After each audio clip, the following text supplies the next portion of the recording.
جو جس پہ ہم بہت خوش ہوتے ہیں. مجھے اپنا جب بھی میں یہ آیت پڑھتا ہوں نا مجھے میٹرک کا رزلٹ یاد آتا ہے. میں نے میٹرک میں حسب معمول شرارتوں کے علاوہ کچھ بھی نہیں کیا تھا. ہم لوگ شرارتی تھے ایک نمبر کے, اللہ تعالیٰ معاف فرمائے. غلط قسم کی شرارتیں نہیں تھیں, کوئی غیر اخلاقی. دل چاہتا تھا کہ پڑھنے کے علاوہ دنیا کا ہر کام کیا جائے, جو کہ سچے پاکستانی ہونے کی دلیل ہے. تو مجھے امید ہی نہیں تھی کہ میٹرک میں کوئی اچھے نمبر آئیں گے میرے, اور نقل بھی نہیں کرنی تھی. یہ بھی فیصلہ کیا ہوا تھا وہی نقل پھرے ورے نہیں چلانے. گھر سے صلواتیں شروع ہو چکی تھیں کہ اس کا رزلٹ کوئی اچھا نہیں آئے. امتحان کے دنوں میں پھر ہم پر ایک ٹینشن مسلط ہوتی تھی کہ یار اب کچھ پڑھ لو, پورے سال تو کھیل کود میں گزارا ہے, شرارتوں میں مستیوں میں. اب ایک گھر والوں کا دباؤ بھی ہوتا تھا, تو بالکل امتحان جب سر پہ کھڑا ہوتا تھا پھر پڑھنے کی کوشش شروع کرتے تھے. یہ ہو کیا رہا ہے, کتابیں لے کے بیٹھے ہوتے تھے. تو مجھے یاد ہے اپنا دن کہ میٹرک کا جب رزلٹ اناؤنس ہوا تو میں نے کہا میرا تو پتہ نہ صاف ہو جائے کہیں. تو میرا بی گریڈ آیا اور بڑی اچھی پرسنٹیج تھی, اے گریڈ تو نہیں لیکن بی. میں بہت خوش تھا اس دن. حالانکہ یہ بہت وقتی یہ خوشی ہے, یعنی اگر آپ فیل بھی ہو جاتے تو ایک سال سپلیمنٹری میں آپ ٹرائی کر لیتے یا اگلے سال دوبارہ دے دیتے. گھر والوں سے تھوڑی سی صلواتیں سننے کو ملتی نا, کھانا پینا بند تھوڑی ہونا تھا, وہ اسی طرح چلتا رہتا. اور اگر گھر والوں کی ٹینشن سے بچنا ہے تو دوبارہ فیل ہو جاؤ, پھر اگلے سال پھر فیل ہو جاؤ, تو گھر والے خود ہی بیزار آ کے کہتے ہیں کچھ اور کر لے بھائی. جب بھی آپ کو کوئی ٹینشن دے نا وہ کام بار بار کرو, اگلا خود پریشان ہو کے آپ کو پریشان کرنا چھوڑ دے گا. اصول یاد رکھو. دوسری شادی کر لی, مصیبت میں آ گئے, صلواتیں گالیاں تیسری بھی کر لو, مزید گالیاں پڑ رہی ہیں, مزید ڈپریشن میں جا رہے ہو, ٹینشن میں ایک اور کر لو جیسی کی تیسی. لوگ خود ہی بیزار آ جائیں گے, یہ بندہ ٹھیک ہے ہی نہیں, اس کو اپنے حال پہ چھوڑ. تو لوگ آپ کا کانفیڈینس چیک کر رہے ہوتے ہیں, ٹھیک ہے نا, یہ کتنا ڈھیٹ ہے. تو ایک دفعہ فیل ہو گئے, اگر آپ چاہتے ہو کہ ٹینشن پارسل کرو, خود ٹینشن نہ لو, تو دوبارہ بھی فیل ہو جاؤ. خیر ہمیں توقع نہیں تھی, بہت اچھے نمبر آ گئے تو بڑی خوشی ہوئی. تو مجھے وہ دن یاد آتا ہے. آواز صحیح آ رہی ہے آپ سب کو؟ تو مجھے وہ دن یاد آتا ہے کہ یار کتنی خوشی تھی, حالانکہ وہ تھوڑے دنوں کی ہے. کوئی ایسا بھی نہیں ہے کہ فیوچر اگر فیل ہو رہے ہیں تو ہمیشہ کا فیوچر تباہ ہو گیا. وہ بھائی سپلیمنٹری میں دے دینا, اگلے سال دے دینا, اگلے نہیں تو اگلے سال, ایک سال ضائع ہو جائے گا نا. اور پھر دنیا میں ہر کامیاب آدمی کے پیچھے تعلیم تھوڑی ہے. آپ تو ماشاءاللہ باڈی بلڈر ہیں, آپ جم چلا رہے ہیں نا, تو اس کا ایجوکیشن سے کوئی تعلق ہے؟ بالکل بھی نہیں. اگر یہ پڑھے لکھے زیادہ پڑھ لیتے تو یہ جو ابھی ان کو عزت یا ترقی ملی ہے, صحت ہی نہیں ہوتی. سب سے پہلی بات ہی دنیا میں, دنیا کی نعمتوں میں سب سے بڑی نعمت صحت ہے. ایک آدمی جو پی ایچ ڈی ڈاکٹر ہو یا کوئی بہت بڑی فلم ہو, صحت اچھی نہیں ہے, اس سے وہ ٹماٹر بیچنے والا زیادہ اچھا ہے جس کی صحت اچھی ہے. سمجھ رہے ہو؟ جو صحت اچھی ہے نا, جو ٹماٹر بیچ رہا ہے وہ زیادہ اچھا ہے. میں تبھی تو لوگوں سے کہتا ہوں, میں جب گاؤں دیہاتوں کی زندگی کو دیکھ کر آیا, میں نے دیکھا 100 سال لوگوں کی عمریں ہیں, پہاڑوں میں رہتے ہیں, چکی ان کی پانی سے چلتی ہے, آرگینک گندم خود اگاتے ہیں, خود کھاتے ہیں. ٹریکٹر ان پہاڑوں پہ چل نہیں سکتے, بیل سے ہل چلاتے ہیں. ان کو تمام لذتیں ان پہاڑوں میں حاصل ہیں جو ہمیں آج ترقی کے دور میں بھی حاصل نہیں ہیں. ان کی عمریں بھی اچھی, ان میں کوئی ڈپریشن کا مریض نہیں ہے, اور ان کی اولادیں بھی زیادہ, ان کے بچے بھی ماں باپ کا بہت احترام کرتے ہیں. ان کے ہاں اولادوں کے وہ مسائل نہیں جو آج ہمارے معاشرے میں. آج تو باپوں کو یہ شکایت, بیٹا ہماری سنتا نہیں ہے, مانتا نہیں ہے, ماں کو شکایت, وہاں یہ شکایتیں بھی نہیں ہیں. تو میں ان علاقوں میں جا کے کہتا ہوں یار اس ترقی کا, ان کو دیکھ کے ایسا لگتا ہے انسان کو 2 ٹکے کا فائدہ نہیں ہوا. مثلا یہ لائٹ نہ ہوتی, وہ اندھیرا ہوتا سو جاتے, صبح اٹھتے جلدی اٹھ جاتے, صحت اچھی ہوتی, خراب ہوتی اچھی ہو جاتی. فارمی مرغیاں نہ ہوتی تو یہ بھول ہے کہ ہمیں مرغی کھانے کو نہ ملتی, یہ غلط سوچ ہے.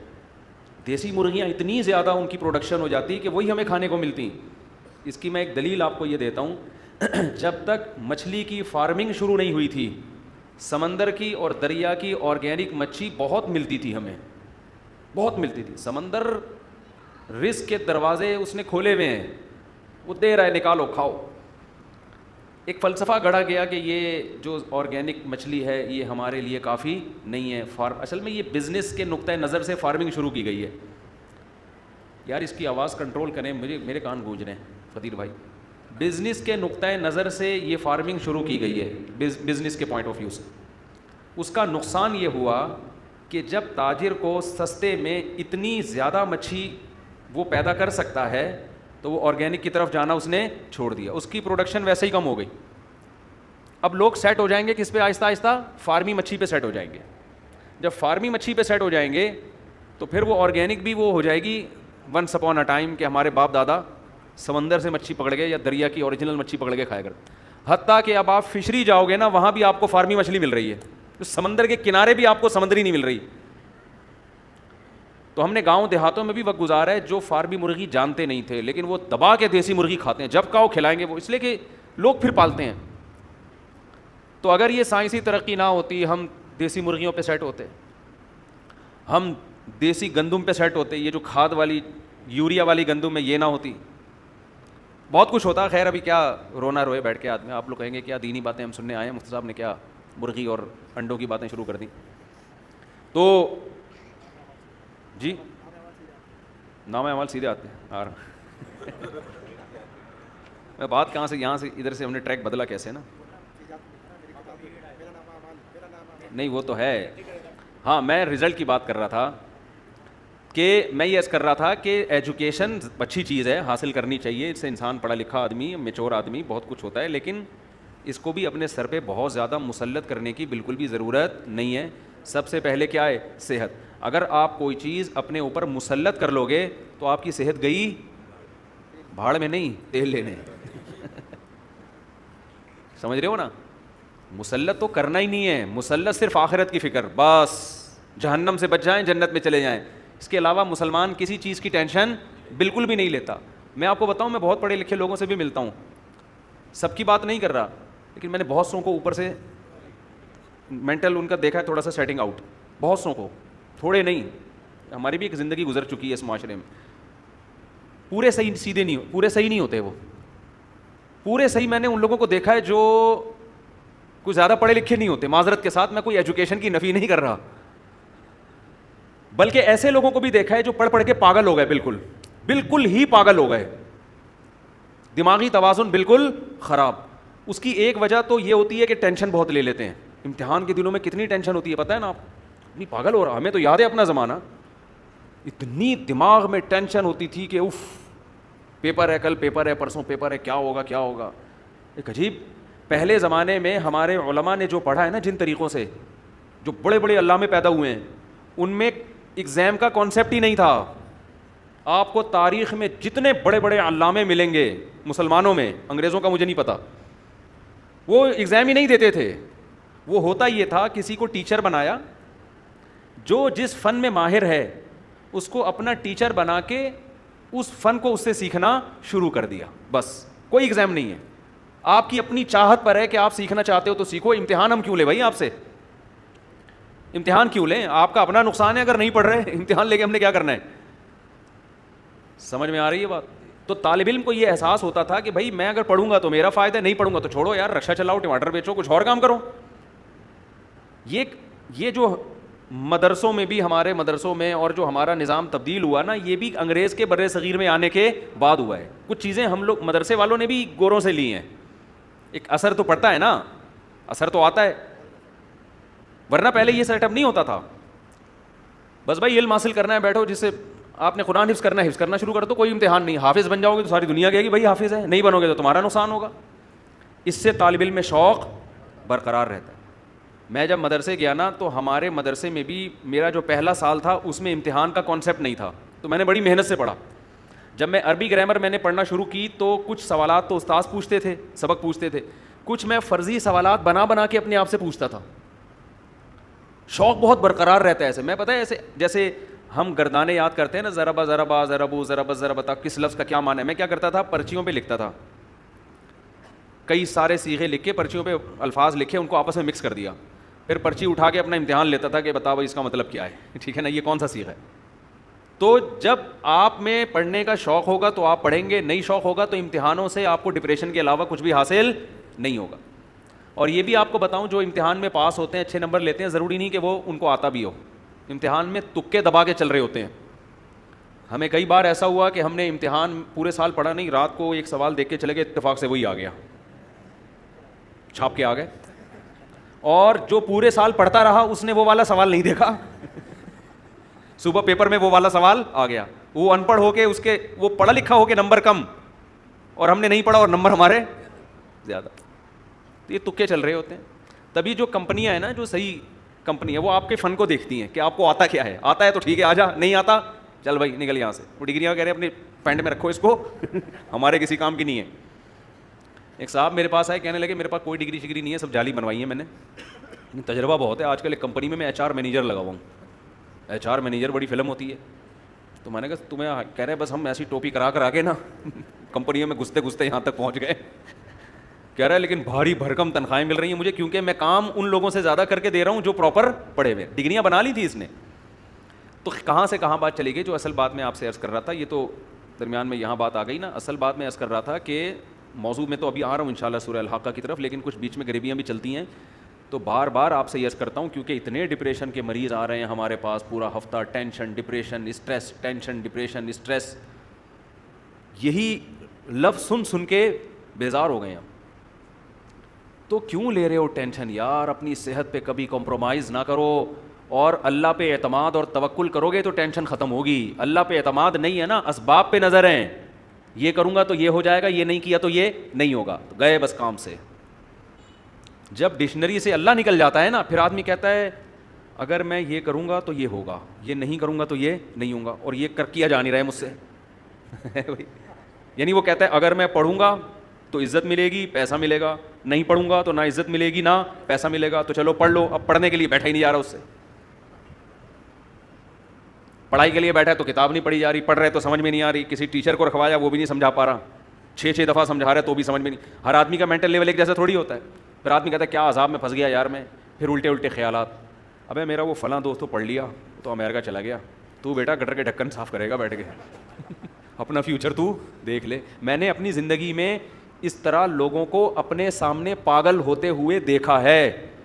ہمارے محلے میں ایک نوجوان تھا, پڑھ نہیں سکا, وہ ڈپریشن سے پاگل ہو گیا, اتنا پاگل ہو گیا کہ جو بالکل پاگل نہیں ہوتے, بال کھول کے گھوم رہے ہوتے ہیں, یہ والا پاگل.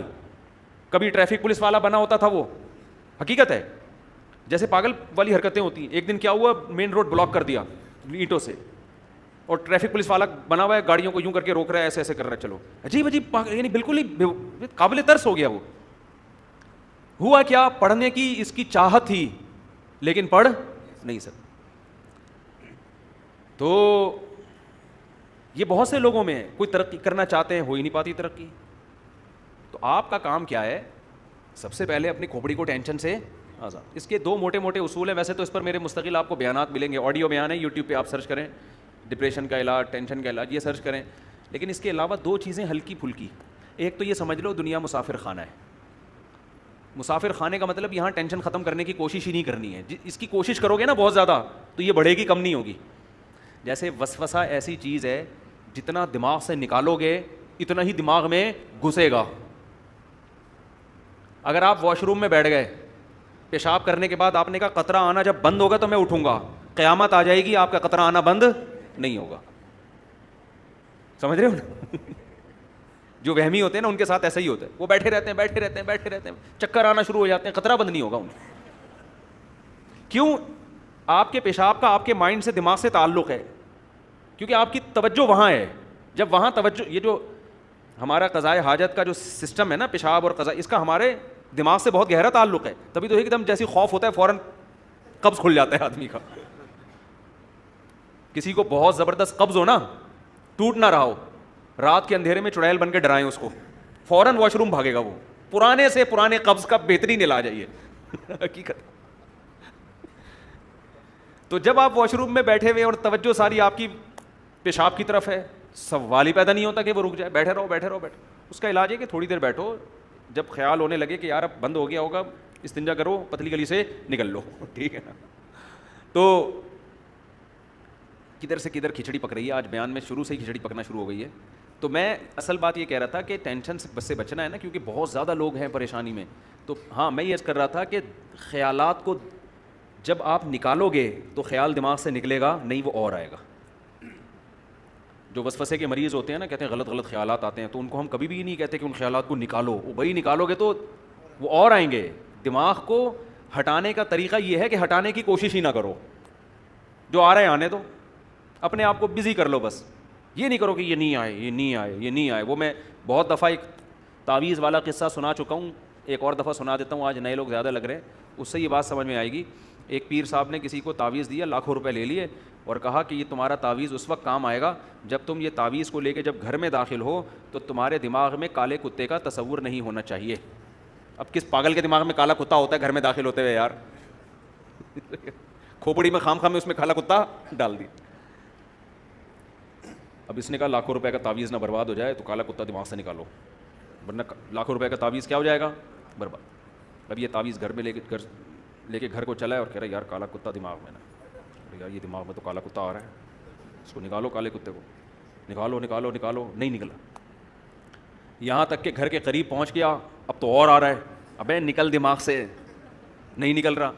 کتوں کی پوری فوج گھس گئی اس کے دماغ میں نا, اور آ بھی کالے ہی رہے ہیں. پھر ریورس گیئر لگا کے دروازے سے پیچھے آتا, پھر گھستا, بالآخر نہیں نکلنا تھا اس نے. سوال ہی پیدا نہیں ہوتا, کوئی میڈیسن کوئی وظیفہ ایسا نہیں ہے جو کتا دماغ سے نکال دے, اور گھر میں گھس گیا. تعویذ نے تو ویسے بھی اثر نہیں کرنا تھا, وہ پیر صاحب کو پیسے کمانے کا موقع مل. تو یاد رکھو, بالکل دنیا کی مثال ایسی ہے, جو دنیا میں سکون کا متلاشی ہوتا ہے نا, کہ بس مجھے سکون چاہیے, مجھے سکون چاہیے, میری اسٹریس ختم ہو جائے, میری ٹینشن ختم ہو جائے, اس کی ٹینشن کبھی ختم نہیں ہوتی. اس کو اگنور کر دو. اللہ نے میرے ذمے جو کام لگایا میں اس میں لگ جاؤں گا, بس ختم. ٹینشن ہوتی ہے نہیں ہوتی یہ میرا ہیڈ ایک نہیں ہے. وہ پریشانی میں خوش ہے تو میں پریشان خوش ہوں. اس کا سب سے پہلا علاج یہ ہوگا, پریشانی ختم ہو جائے گی آپ کی. اس کا سب سے پہلا فائدہ یہ ہوگا. سمجھتے ہو کہ نہیں سمجھتے؟ یعنی ٹینشن ختم کرنے کی ٹینشن بھی چھوڑ دو. ہم اس کے مکلف ہیں جو ہمارے بس میں ہیں. اس کی مثال, ہمیں شریعت نے صحت کے اسباب کا حکم دیا کہ آپ ایسی چیزیں نہ کھاؤ جس سے صحت خراب ہوتی ہے. آپ لائف اسٹائل ایسا رکھو جس سے صحت بنتی ہے. اسباب اختیار کرو, نتیجہ کس کے ہاتھ میں ہے؟ اللہ کے. بہت سے لوگ بہت کچھ کر کے بھی کینسر مر جاتے ہیں, اور بہت سے بد پرہیزی کر کے بھی 100 سال زندہ رہتے ہیں. تو ہم مکلف ہیں اس کام کے جو ہمارے ذمے قدرت نے لگایا ہے. اگر ایک آدمی صحت کی فکر کرتا ہے, اتنی جتنی شریعت نے کہا ہے احتیاط کرو, ہمارے نبی کی جو غذائیں تھیں, سادہ غذائیں تھیں, محنت تھی, وقت پہ سونا, وقت پہ اٹھنا, یہ ساری چیزیں مینیج کر کے ایک آدمی چل رہا ہے, لیکن اس کی یہ ساری محنت برباد ہو جائے گی اگر وہ اس کے رزلٹ کو اپنے اوپر مسلط کر لے. سمجھ رہے ہیں نا؟ اگر وہ یہ ٹینشن لینا شروع کر دینا کہ اس کا رزلٹ نکل رہا ہے, صحت میری بننی ہے لازمی, تو یہی چیز اس کی صحت کے خراب کرنے کا, کیونکہ صحت کے لیے سب سے پہلے ضروری ہے بے فکری ہو, ٹینشن نہ ہو. اسٹریس اور ٹینشن سے تو آدمی کا بیڑا غرق ہو جاتا. میں نے دیکھا ہے کچھ لوگ صحت کو مسلط کر لیتے ہیں, ہائی یہ نہ ہو جائے, ہائی یوں نہ ہو جائے, ہائی یوں نہ ہو جائے, بھائی یہ بھی نہ, چھوئی موئی بن گئے. یہی چیز ان کو ڈپریشن میں لے گئی. تو آپ نے اسباب اختیار کرنے ہیں, بن گئی ٹھیک ہے, نہیں بنی تو کون سا یار, ہم نے قیامت کا اعلان کر کے تھوڑی جانا ہے. وہیں جانا ہے جہاں بیمار لوگ گئے ہیں, ہم بھی مر جائیں گے, وہ بھی مر جائیں گے, فنش کہانی. کتنے دن زندہ رہنا ہے ہم نے. تو خوش آدمی صحت مند ہوتا ہے, کامیاب ہوتا ہے, بھلے اس کے پاس پیسے نہ ہوں. تو اس لیے ہاں, تو میں پہلی بات یہ عرض کر رہا تھا, دو اہم چیزیں ہیں. پہلا چیز کیا, دنیا کو مسافر خانہ سمجھے انسان. جب مسافر خانہ سمجھے تو کامیابی کے اسباب اختیار کرے گا, کامیابی کو دماغ میں مسلط نہیں کرے گا. اللہ دے دے کامیابی ٹھیک ہے, نہیں دے تو بھی ٹھیک. دوسری چیز اللہ پہ توکل. توکل کا مطلب یہ ہوتا ہے اللہ نے جو قانون بنایا ہے عمل کا, میں اس کو تو فوکس کروں گا, ہر کامیابی کا سبب میں اختیار کروں گا, نتیجہ میرے ہاتھ میں نہیں ہے. نتیجہ جو بھی نکلے, چاہے الٹا نکلے, وہ میرے لیے بہتر ہی ہوگا. میں بار بار مثال دیتا ہوں نا یعقوب علیہ السلام کی. ساری زندگی ٹینشنوں میں, سارے نتیجے الٹے ہی نکل رہے ہیں. ایک بچہ گم ہوا, پھر دوسرا بھی گم ہو گیا, لیکن اللہ پہ توکل کر رہے ہیں, جو ہو رہا ہے میرے حق میں کیا ہو رہا ہے, بہتر. رزلٹ کیا ہوا, بہتر ہوا نا, رزلٹ سب سے اچھا ہوا. زکریا علیہ السلام کو اولاد ہی نہیں مل رہی, دعائیں مانگ مانگ کے آخر میں اولاد ملی, ایسی ملی کہ پیغمبر دے دیا اللہ نے, پیغمبر مل گئے ان کو.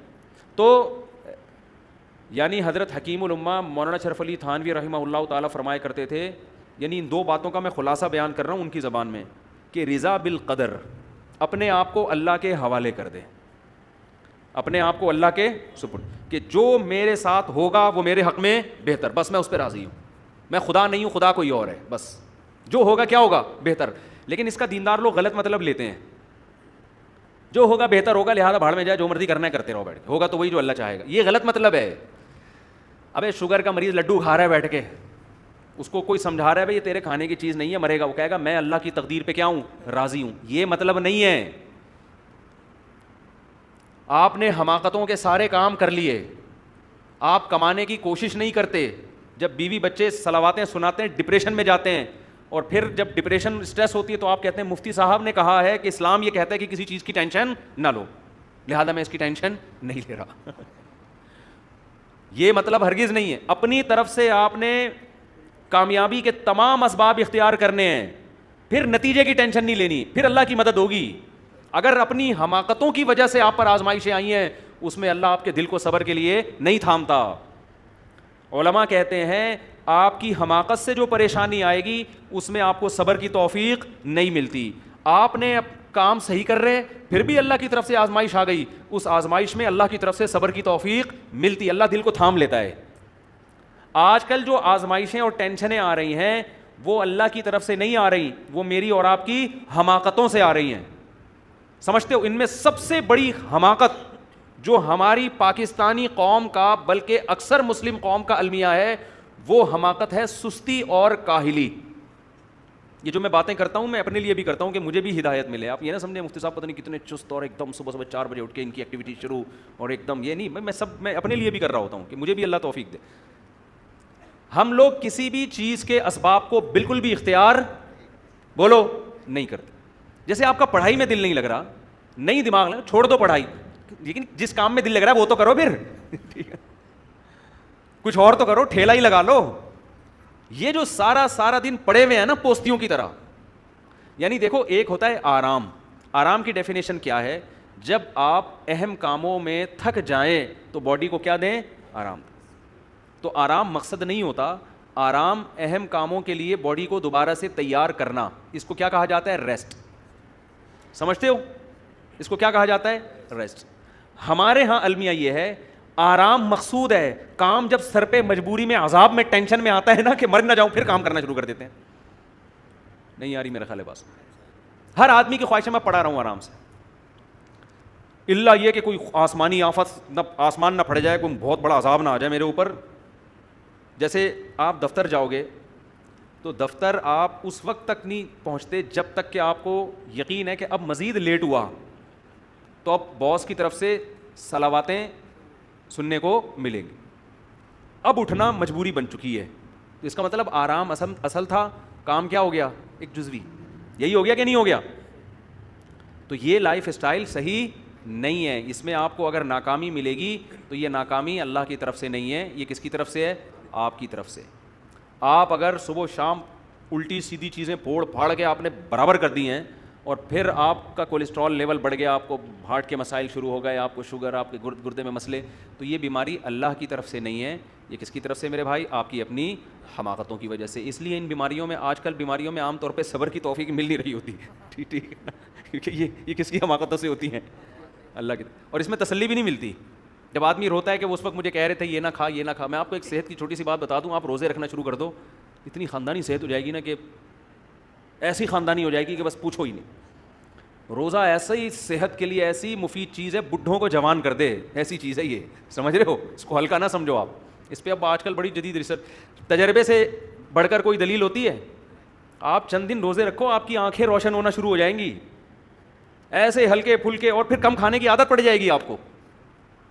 میں اپنی تعریفیں کبھی بھی نہیں یہاں بیٹھ کے کرتا, صرف مثال دینے کے لیے. میں نے صبح سے لے کے اب تک بمشکل 1 روٹی کھائی ہوگی. صبح پراٹھا کھایا تھا, وہ بھی آدھا, اتنا سا تھا ایک تو پراٹھا, بڑے پراٹھے کا آدھا ہی ہو گیا وہ. اور میرا خیال ہے میں نے دوپہر بھی آدھی روٹی کھائی ہوگی, لیکن میں بالکل فٹ فاٹ, مجھے کوئی ویکنیس کوئی کمزوری الحمدللہ. یہ جو ہم کہہ رہے ہیں نا پھوڑتے جاؤ پھوڑتے جاؤ پھوڑتے جاؤ پھوڑتے جاؤ, یہ دماغ خراب ہوا ہے نا, یہ کسی نے غلط پٹیاں پڑھائی ہوئی ہیں. دوپہر میں جب روٹی کھانے کے لیے بیٹھا نا تو میرے پاس آج قیلولے کا ٹائم نہیں تھا, کھانے کے بعد آرام کا ٹائم نہیں تھا. مجھے پتا تھا زیادہ کھاؤں گا نیند آئے گی, سارا دن کا بیڑا غرق ہو جائے گا میرا. تو مجھے چند لقمے کھانے کے بعد اندازہ ہو گیا کہ مجھے کمر سیدھی کرنے کے لیے, چلنے پھرنے کے لیے جتنا کھانا تھا نا, جو ویکنیس ہو رہی تھی صبح سے تھوڑا سا پراٹھا کھایا ہوا تھا تو ویکنیس ہوتی ہے, آدمی کو کمزوری محسوس ہونا شروع ہو جاتی ہے.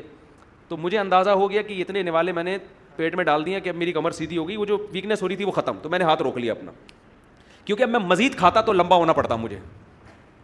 مزید کھاؤ گے آپ کیا ہوگا, پھر ٹون بیٹھا ہوا ہے یہاں بیٹھا ہوا ہے, تو پھر دیکھو نا لوگ کوئی بیٹھے ہوتے کوئی ٹیڑھا بیٹھا ہوتا ہے.